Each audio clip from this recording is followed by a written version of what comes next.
परमेश्वर का नाम का महिमा हो। आज 30 जनवरी 2025।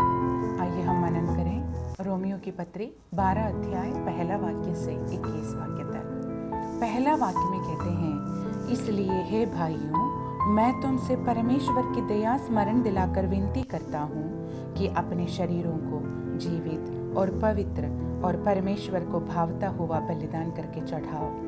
यही तुम्हारी आत्मिक सेवा है। रोमियो की पत्री 12 अध्याय में पौलुस एक विश्वासी के जीवन में परमेश्वर की धार्मिकता के व्यावहारिक अनुप्रयोग या कार्यान्वयन पर व्याख्या करता है। पौलुस इस भाग को ऐसे शुरू करता है, इसलिए हे भाइयों। इसे पिछले 11 अध्यायों से जोड़ता है, जहां उसने व्यवस्थित रूप से सुसमाचार संदेश प्रस्तुत किया। मूल कारण से शुरू करते हुए कि मनुष्य का पाप जिसके कारण परमेश्वर से अलगाव हुआ और इसलिए दया की आवश्यकता, पाप की निंदा करने में परमेश्वर की धार्मिकता और उसके पुत्र यीशु मसीह के माध्यम से उद्धार के लिए उसकी योजना।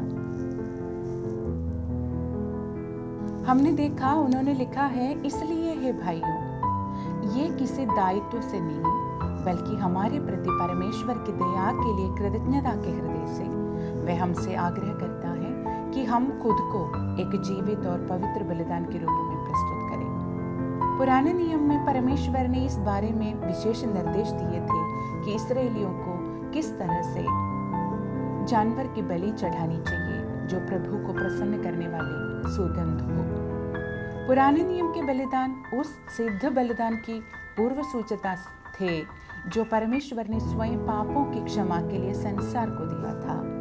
उसका प्रिय पुत्र यीशु मसीह, हम परमेश्वर का मेमना, जिसने हमारे पापों और दंड को सहा। अब उन सभी के लिए जो विश्वास के द्वारा अनुग्रह से उद्धार पाए गए हैं, परमेश्वर की कोमल दया के प्रति हमारी प्रतिक्रिया एक जीवित बलिदान बनना है। जीवित और पवित्र बलिदान के रूप में परमेश्वर हमसे क्या अपेक्षा करता है?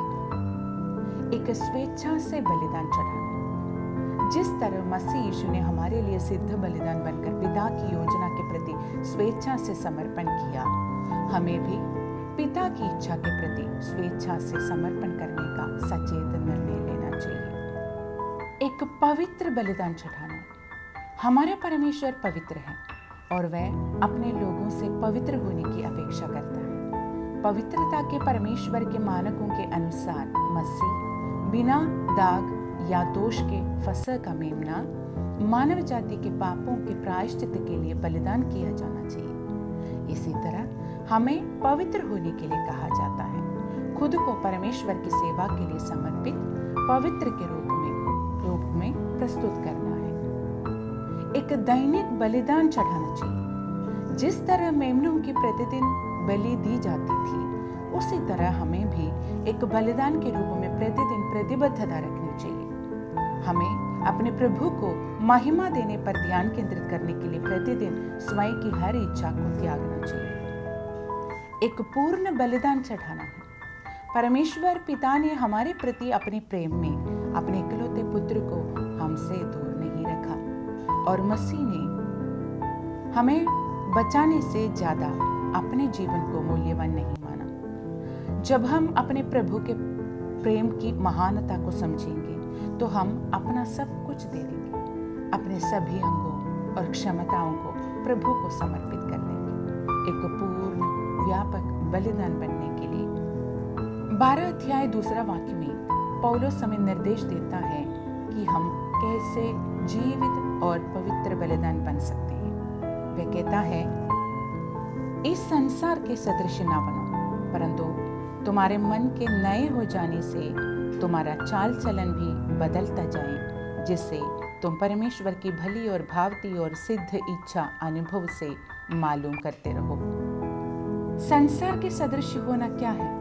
सीधे शब्दों में कहें तो यह संसार के तरीकों का अनुसरण करना है। शरीर की अभिलाषा, आंखों की अभिलाषा और जीविका का घमंड। यही वह चीज है जो मनुष्य को परमेश्वर से दूर ले जाती है। इसके बजाय अपने मन के नए हो जाने से आपको परिवर्तन करो, जो कि एक विश्वासी का मसीह समानता में परिवर्तन है, परंतु हम सबके सब अपने खुले चेहरे से प्रभु का तेज दर्पण में देखते हुए उसी तेज से तेज में अंश अंश करके, उसी रूप में अंश अंश करके बदलते जाते हैं, जैसे प्रभु अर्थात आत्मा से। ये परिवर्तन एक सतत प्रक्रिया है। ये परिवर्तन हमारे जीवन में पवित्र आत्मा के कार्य करने से होता है। इसके अलावा ये परिवर्तन एक अनुशासित मसीही जीवन के लिए आवश्यक है। ये परिवर्तन तब होता है जब हम परमेश्वर के वचन पर मनन करते हैं, उसे अपने हृदय में समझोते हैं और हर पल हमें मार्गदर्शन और निर्देश देने के लिए पवित्र आत्मा के अधीन हो जाते हैं। आइए हम नए मन के साथ रूपांतरित लोगों के रूप में जीने की इच्छा करें, पिता की इच्छा के अनुसार आज्ञाकारिता में जिए और उनकी सेवा के लिए खुद को एक जीवित बलिदान के रूप में पेश करें। आइए हम प्रार्थना करें। पिता परमेश्वर, आज का वचन के लिए हम धन्यवाद करते हैं। प्यारे पिता, मैं अपना जीवन एक विनम्र हृदय के साथ खुद को जीवित और पवित्र बलिदान के रूप में आपके सामने समर्पित करती हूँ, जो आपके लिए अलग रखी गई है। मुझे ढाले और अपनी इच्छा अनुसार मेरा उपयोग करें। प्रार्थना सुनने के लिए धन्यवाद। प्रभु यीशु मसीह के नाम से आमीन। प्रभु इन वचनों से आपको आशीष दे। सबको जय मसीह।